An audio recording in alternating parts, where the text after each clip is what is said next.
좋은 아침입니다. 반갑습니다. 찬송가 442장 찬송입니다.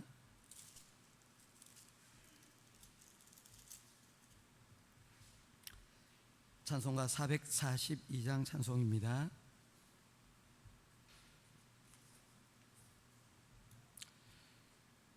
저 장미꽃 위에 있을 아직 맺혀 있는 그때에 귀에 은은히 소리 들리니 주 음성 분명하다. 주님 나와 동행을 하면서 나를 친구 삼으셨네. 우리 서로 받은 그 기쁨은 알 사람이 없도다. 그 청아한 주의 음성 우는 새도 잠잠케 내게 들리던 주의 음성이 늘 귀에 쟁쟁하다. 주님 나와 동행을 하면서 나를 친구 삼으셨네. 우리 서로 받은 그 기쁨은 알 사람이 없도다. 밤 깊도록 동산 안에 주와 함께 있으려 하나. 괴로운 세상에 할 일 많아서 날 가라 명하신다. 주님 나와 동행을 하면서 나를 친구 삼으셨네. 우리 서로 받은 그 기쁨은 알 사람이 없도다. 아멘. 찾으실 하나님의 말씀은 창세기 제22장 말씀입니다.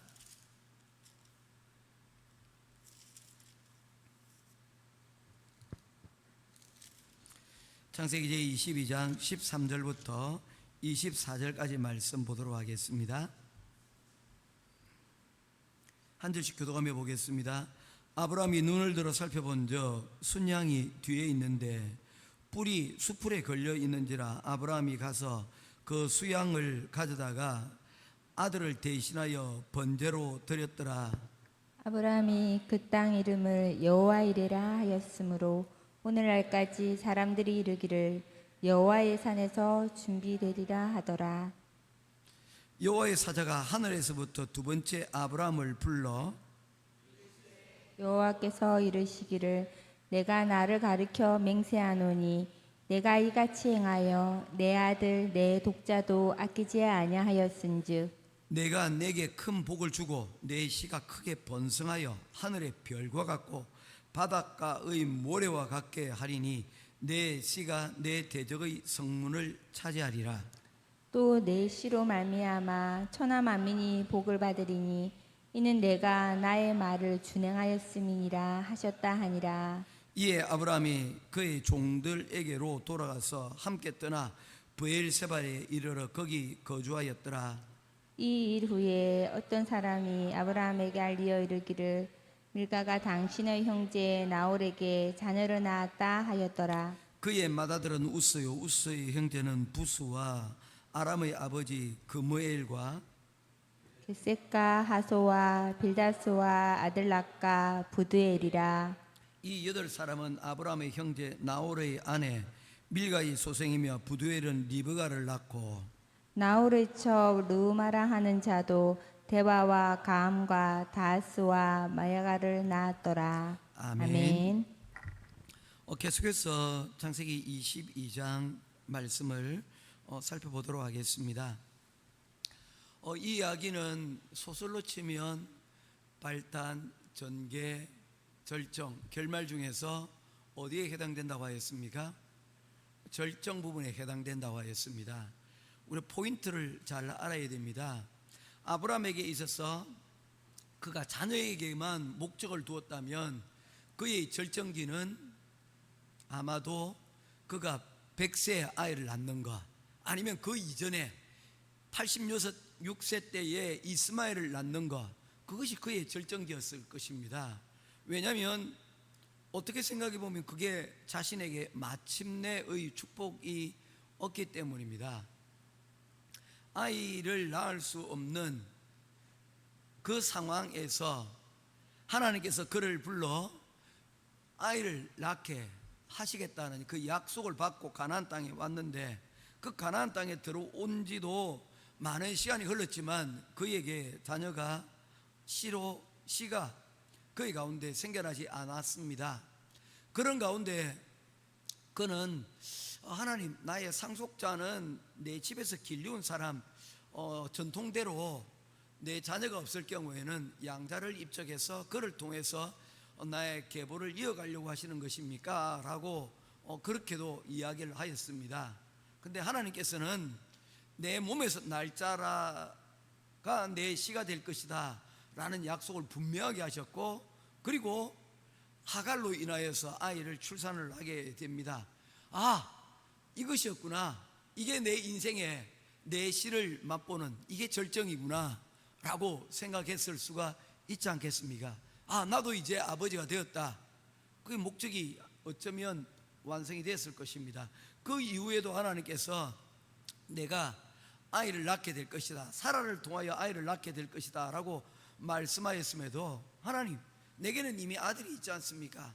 이 아들로도 나는 충분합니다 라고 한 것을 보게 되어지면, 그 상황 가운데서 이 86세에 나와서 99세에 이르기까지 아브라함에게 있어서 이 시간은 절정의 시기였을 것입니다. 그러나 하나님께서는 그를 이끌어 더 깊은 은혜의 자리 가운데로 이끌어 가십니다. 아니다, 내가 내게 이르는 것은 그것이 아니라 너의 아들 사라와 너의 사이에서 아이를 낳게 할 것이다, 이것이 하나님의 뜻이다. 하나님께서 이 사라를 통하여서 아이를 낳게 하셨습니다. 이삭입니다. 그의 가정 가운데 웃음이 회복되어지고, 죽은 줄만 알았던, 그래서 생명이 없을 것 같은 그들이 가운데서 아이를 출산하게 되자 그 아이가 그들의 인생에 있어서 절정이었을 것입니다. 이것이 나의 인생의 최고의 전성기고, 이것이 하나님께서 그동안 나를 이끌어서 여기까지 오게 하신 바로 그 일의 절정이 바로 이 순간이구나 라고 생각을 하였을 수 있지 않겠습니까? 이제 하나님께서 그에게 약속하신 것을 다 이루셨잖아요. 그렇지 않습니까? 그의 몸에서 아이를 낳게 하시겠다 하였고, 그리고 그 약속은 그가 100세 때에 이삭을 낳음으로 완성이 된 거예요. 그래서 그는 두 아들을 가질 수 있었습니다. 이스마엘과 이삭이죠. 그런데 하나님께서는 이 이스마엘을 떠나가도록 만드셨습니다. 그 이유에 대해서는 우리가 말씀을 이미 살펴보았습니다. 자, 그리고 난 다음에 22장이 느닷없이 나오게 됩니다. 22장은 하나님께서 아브라함에게 무엇을 요구하고 있습니까? 내 아들 독자 이삭을 내게 바치라 라는 것으로 아브라함에게 하나님께서 말씀하고 있습니다. 이제 이야기가 다 끝이 난 줄 알았지 않습니까? 이제 행복하게만 살면 되는 줄 알았지 않습니까? 그런데 하나님께서는 이 아브라함을 통하여 더더 깊은 은혜의 자리 가운데로 이끌어 가십니다.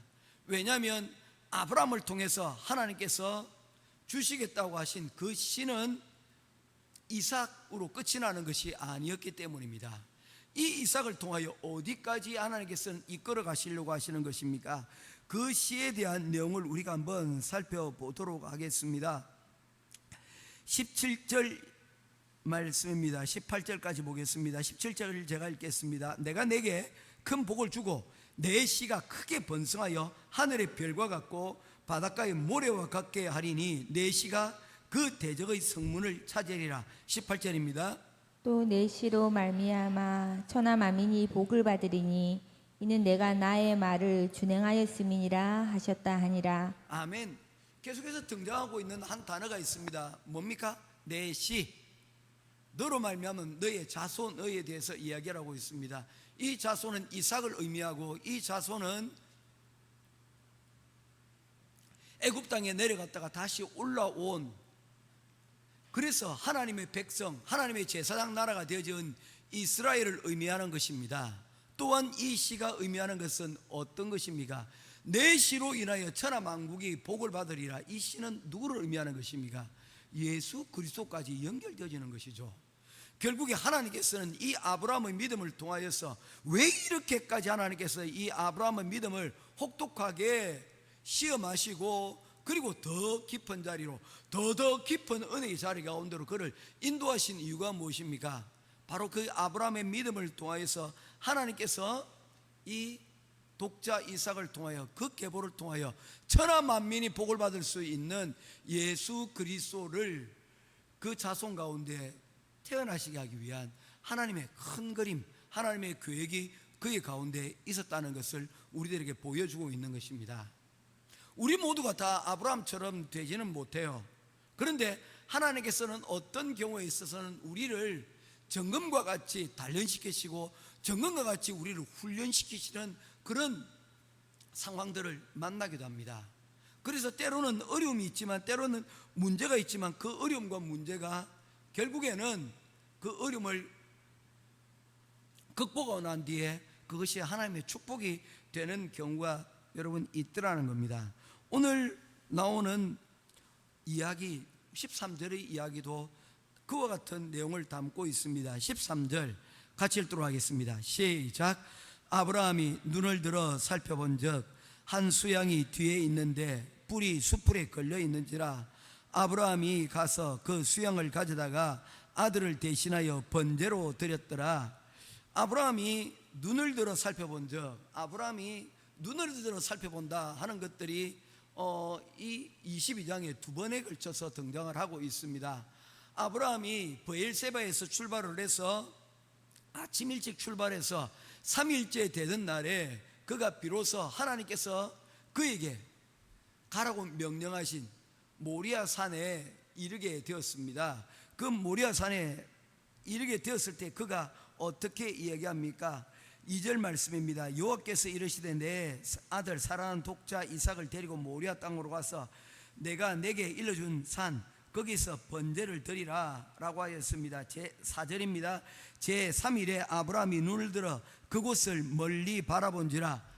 여기서 눈을 들어 무엇을 보게 됩니까? 모리아산, 하나님께서 그에게 명령하신 그곳을 바라보게 됩니다. 또 13절에 그가 눈을 들어 어디를 바라보게 됩니까? 숲을 바라보게 되는 것입니다. 시편 말씀에 보면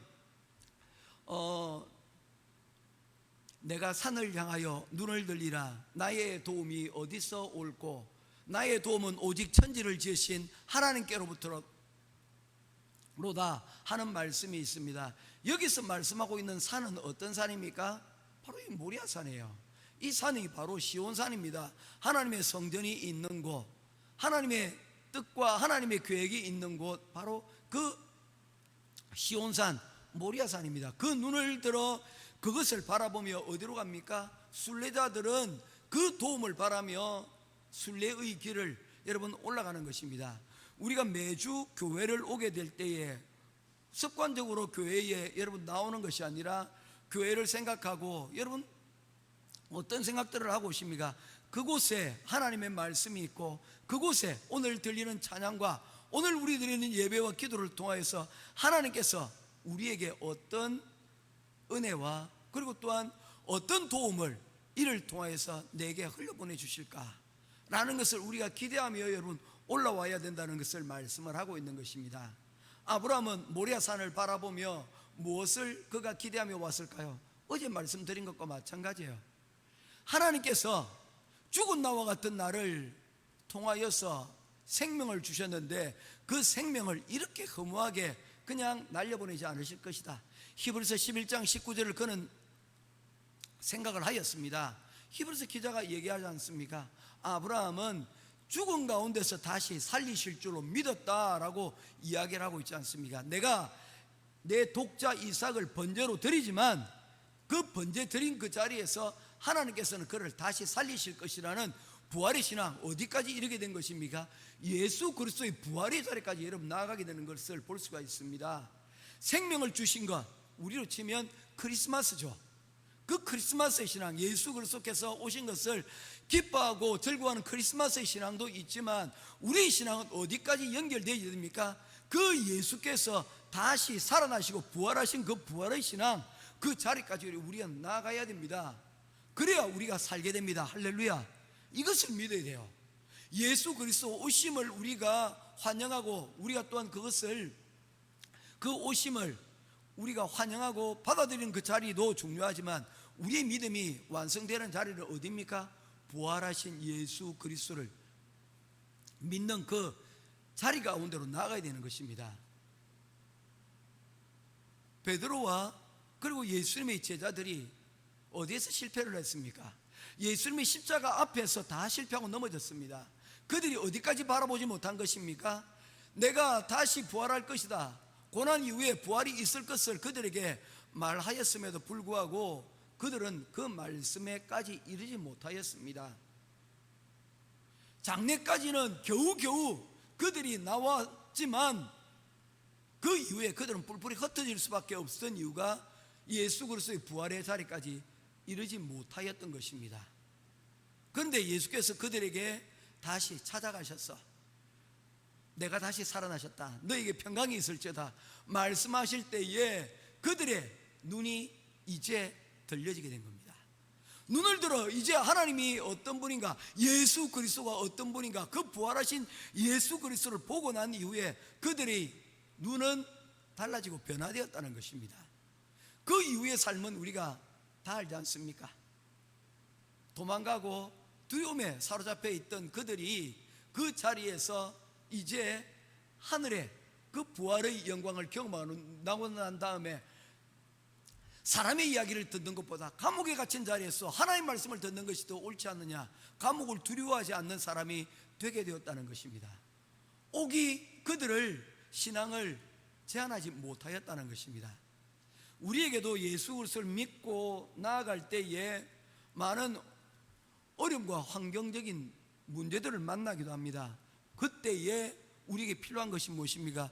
눈을 들어 하나님이 계신 그 모리아산을 바라보고 그 눈을 들어 숯불 사이에, 등불 사이에 놓여 있는 그 준비하신 양을 바라보는 그 자리까지 나아갈 수 있느냐 없느냐는 것입니다. 우리를 위해서 준비하셨다는 것입니다. 하나님의 심판은 우리를 넘어뜨리기 위한 유혹이 아닙니다. 하나님의 계획은 어떤 것입니까? 사탄의 시험은 우리를 넘어뜨리려고 하는 곳에 있지만 하나님의 시험은 우리로 하여금 훈련시켜 우리를 더 강하게 하여 그를 통하여서 우리를 하나님의 자녀 삼을 뿐만 아니라 우리를 훈련시켜 하나님의 용사가 되게 만들려고 하시는 그러한 계획 가운데 있다는 것입니다. 이러한 훈련을 통하여 우리를 직분자로 삼으시고 이를 통하여 우리를 하나님의 사도로 또한 세워 하나님의 일들을 우리에게 맡겨주시려고 하시는 그러한 일이라는 것입니다. 사실 오늘 이 순양이 숯불에 걸려 있다 하는 말을 제가 한번 묵상을 해봤습니다. 왜 양이 숯불에 걸려 있을까? 산으로 올라가는, 모리아 산으로 올라가는 과정 가운데 멀리서 바라보면 모리아산만 보이지만 그 모리아산으로 올라가는 가운데 듬듬듬 놓여져 있는 숲풀은 그가 이것을 올라가는데 방해물이 되었을 것이 틀림없습니다. 그렇지 않습니까? 숲풀이 있으면 돌아가야 되든지 그것을 헤쳐나가야 되기 때문입니다.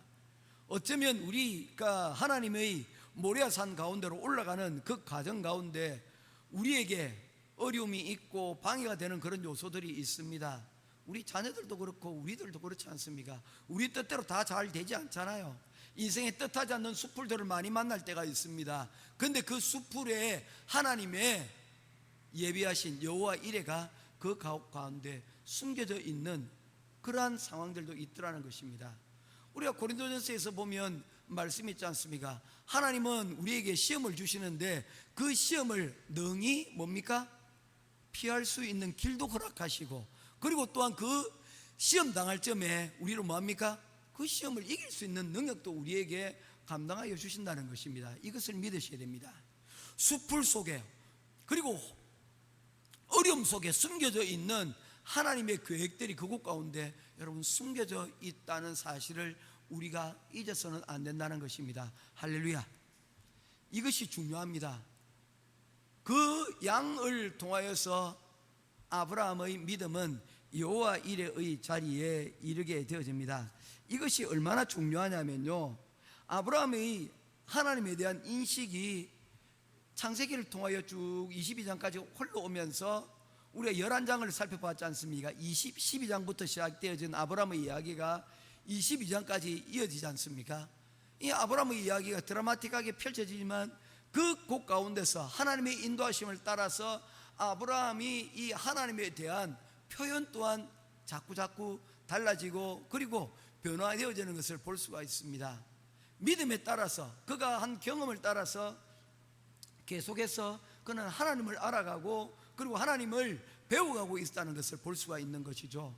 그가 첫 번째 만나는 하나님은 어떤 하나님입니까? 그에게 복을 주시는 하나님이셨어요. 하나님께서는 그에게 복을 약속하셨습니다. 그런데 이 하나님은 어떻게 됩니까? 천지의 주제이신 하나님으로 그가 고백합니다. 그가 어떤 때 이것을 보게 되어집니까? 애굽에 내려갔다가 그리고 소돔과 고모르의 전쟁에 참전했다가 그곳에서 하나님의 사람인 멜기세덱을 만나고 난 이후에 그가 천지의 주제이신 하나님이라고 그가 고백을 하고 있지 않습니까? 이 하나님이 우리에만 있고 이스라엘에만 있는 것이 아니라 온 천지 만물에 나와 함께 계시는 그러한 하나님이심을 그가 만나게 된 것입니다. 그리고 그는 그의 하나님은 어떤 하나님입니까? 15장에 그에게 방패가 되시고 그에게 상급이 되어주시는 하나님이심을 말씀하고 있지 않습니까? 하나님께서 보호하신다고 말씀하고 있지 않습니까? 17장에 나타나는 하나님은 어떤 하나님입니까? 전능하신 하나님이라고 하였습니다. 이제 아브라함이 인간의 힘으로는 도무지 할 수 없는 100세에 하나님께서 약속하신 그 시가 이제 그를 통해서 나타난 그 바로 그때에 하나님께서 나는 전능한 하나님 엘샤다이 못할 것이 없는 하나님이라 라고 말씀을 하고 그에게 나타나고 있는 모습을 보게 됩니다. 그리고 그가 21장에서 만난 하나님은 어떤 하나님입니까? 영원하신 하나님. 여기까지 하나님께서 인도하신, 내가 이 이스마엘을 떠나보내고 그곳 가운데서 그가 여러분 영원한 언약을 세우면서 그곳에서 하나님께서 이곳에 나를 영원토록 끝까지 나를 지키시리라 하는 것에 대해서 그가 믿고 확신할 때 영원하신 하나님을 이야기를 했는데, 이제 마지막 끝으로 그가 얘기하고 있는 것이 무엇입니까? 여호와 이레의 하나님, 하나님께서는 준비하고 예비하고 계신다는 것이죠. 그가 이제까지 만났던 이 하나님이 어떤 하나님입니까? 그가 계획하지 못하였고 그가 생각하지 못한 그러한 방법으로 하나님께서 그를 인도하셨고, 그리고 마지막에 이 이삭을 통하여서 그에게 무엇을 보여주고 있는 것입니까? 이 이삭을 통하여 하나님께서는 준비하시고 그리고 이끌어 가시는 그 하나님을 우리에게 말씀을 하고 있는 것입니다. 자, 이제 말씀을 맺고자 합니다. 아브라함은 계속해서 그의 믿음이 성장하고 자라났습니다. 우리 신앙 또한, 우리 믿음 또한 점점 자라나게 될 것입니다. 이를 통하여서 우리에게 여러분 나타나는 변화가 어떤 것이어야 되겠습니까? 우리의 하나님에 대한 지식들이 그리고 간정들이 점점 많아지고 쌓여질수록 우리가 어떤 변화가 우리 삶 가운데서 일어나야 되겠습니까? 하나님께서 오늘 아브라함에게서 주목하여 본 것이 무엇입니까? 아브라함아, 내 독자 이삭도 아끼지 아니하였거늘 이라고 하나님께서 말씀하였습니다. 16절입니다. 이르시되 여호와께서 이르시되 내가 나를 가리켜 맹세하노니 내가 이같이 행하여 내 아들 내 독자도 아끼지 아니하였은즉. 아브라함은 자신의 생명보다 더 귀한 자신의 아들을 어떻게 했습니까? 포기하였습니다. 자신의 아들을 부인하였습니다. 이것을 하나님께서 보시고 아브라함에게 맹세를 하시는 것을 볼 수가 있습니다. 하나님께서 사람에게 맹세하실 이유가 있습니까? 하나님이 크십니까? 사람이 크십니까? 누군가에게 여러분 맹세를 한다는 것은 강자가 약자에게 하는 것이 아니라 약자가 강자에게 하는 것인데, 하나님께서 오히려 아브라함에게 맹세를 하시는 거예요. 뭐라고 얘기합니까? 네 독자 이삭도 아끼지 아니하였은즉. 우리가 예수 그리스도를 따를 때 이렇게 얘기하지 않습니까? 어떻게 이야기합니까? 내 십자가를 메고 지고 내 뒤를 따를 것이라고 얘기하지 않습니까? 너를 부인하는 것이죠. 자기 부인에서 이루어지는 것입니다. 우리가 예수 그리스도를 믿는다고 말하고 그리고 신앙생활하면서 우리 삶 가운데서 이런 자기 부인들이 이루어지지 않고 욕심만, 우리 욕심들만, 우리 탐욕들만 더 많아지게 된다면 그것은 하나님을 제대로 아는 것이라고 말할 수가 없는 것입니다. 아브라함은 하나님을 알아갔고 그리고 여호와 하나님을 경험하게 되어지면서 그에게 있는 것은 어떤 것입니까? 그가 이미 하나님께서 시험하신 바로 그것, 모든 것을 하나님께 믿고 맡길 수 있는 그런 사람이 되었다는 것입니다. 아브라함에게 있어서 이것은 마지막 시험이었습니다. 사랑하는 성도 여러분, 하나님께서는 아브라함에 대하여 큰 계획들을 가지고 계셨습니다. 이를 통하여서 하나님께서는 아브라함을 통하여, 이삭을 통하여, 이스라엘을 통하여, 그리고 예수 그리스도를 통하여 온 땅에 하나님의 복을 주시기로 한 큰 계획들을 세우셨습니다. 오늘 우리와 우리 가정을 통하여, 우리 자녀들을 통하여서 하나님께서 세우실 계획들은 어떻습니까? 여러분들이 이 하나님의 계획에 여러분들이 아브라함처럼 믿고 여호와 이레 하나님을 믿고 그리고 나아간다면 하나님께서는 여러분들의 씨를 통하여, 여러분을 통하여서 이 땅 가운데 하나님의 귀한 복음의 일들을 이루어 가실 줄로 믿습니다. 모쪼록 우리가 주님 앞에 쓰임받을 수 있을 때 순종함으로 끝까지 쓰임받을 수 있는, 우리 하나님을 알아가는 것이 지식적인 것으로 끝나는 것이 아니라 우리의 자기 부인으로까지 연결되어 이를 통하여 하나님의 영광 돌릴 수 있는 저와 여러분 될 수 있기를 주님의 이름으로 축원드립니다. 기도하겠습니다. 고마우신 아버지 하나님, 아브라함은 75세에 고향과 친척 아비집을 떠나라는 하나님의 말씀을 듣고 그리고 마침내 모리아 산까지 이르게 되어집니다. 그의 독자 아들 이삭을 바치라고 말씀하셨을 때 그가 순종할 수 있었던 것은 바로 여호와 이레 하나님을 그가 믿었기 때문입니다. 죽은 자 가운데서 능히 살릴 수 있는 그러한 부활신앙이 그에게 있었기 때문입니다. 우리의 믿음은 어디까지 자라야 되겠습니까? 하나님 바라기는 우리가 그리스도의 장성한 분량에까지 하나님 이르라고 말씀하셨는데, 우리의 신앙은 10년이 지나가도 20년이 지나가도 하나님 우리의 것 어느 것 한 가지도 포기하지 않으려고 하는 그런 아집과 욕심으로 똘똘 뭉쳐져 있습니다. 하나님 쉽게 포기하지 못하는 우리들의 모습들이 있습니다. 하나님 불쌍히 여겨주시고, 아버지 우리가 어떻게 하나님을 알아가는 것이 우리의 삶 가운데서 하나님을 위하여서 우리가 드려야 될 것, 또한 우리가 어떻게 하나님을 믿어야 될 것인지에 대한 하나님 분명한 계획들과 하나님 은혜를 우리가 실천하며 살아갈 수 있는 우리 모두가 되어질 수 있도록 인도하여 주시옵소서. 때때로는 우리가 우리 눈앞에 있는 수풀로 인하여서 하나님 힘들고 어렵지만, 그 가는 길들이 여러 가지 방해들로 어렵지만, 그곳에 숨겨져 있는 이 어린 양 하나님의 축복을 우리가 발견하여 이를 통하여 하나님 앞에 또한 영광 돌리는 귀한 시간이 하나님 우리 가운데 많아지고, 또한 그 은혜를 맛보기를 원하오니 하나님 함께하여 주시옵소서. 오늘도 우리가 눈을 들어 하나님을 바라보며 우리를 지키시는 하나님의 은총을 누리는 우리 복된 하루가 되기를 간절히 소원하오며, 우리 주 예수 그리스도 이름으로 간절히 기도드리옵나이다. 아멘. 하늘에 계신 우리 아버지여, 이름이 거룩히 여김을 받으시오며 나라의 임하옵시며 뜻이 하늘에서 이루어진 것 같이 땅에서 이루어지이다. 오늘날 우리에게 일용할 양식을 주옵시고, 우리가 우리에게 죄의 전자를 사해 준 것 같이 우리 죄를 사하여 주옵시고, 우리를 시험에 들게 하지 마옵시고 다만 악에서 구하옵소서. 대개 나라와 권세와 영광이 아버지께 영원히 있사옵나이다. 아멘.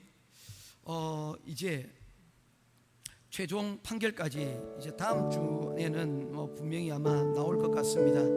하나님, 이 헌재의 결정 이후가 더 중요하다고 제가 누누이 말씀을 드렸지 않습니까? 하나님이 결정 이후에 우리 대한민국을 주님 불쌍히 여기시고, 또한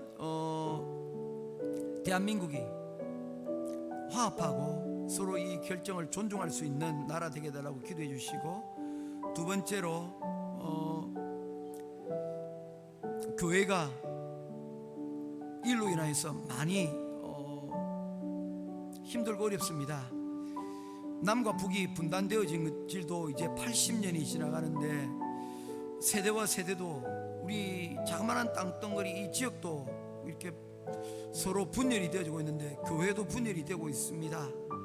이런 모습들을 보게 되어지면 참으로 마음이 아프기 거지없습니다. 교회가 하나가 되기를 예수 그리스도께서는 그만큼 많이 기도하지 않으셨습니까? 마지막 때에 한국 교회가 쓰임받기를 우리가 그렇게 기도하며 많은 선교사들을 우리가 파송하고 그렇게 세워지지 않았습니까? 하나님, 이 일로 인하여서 교회가 기도하며 다시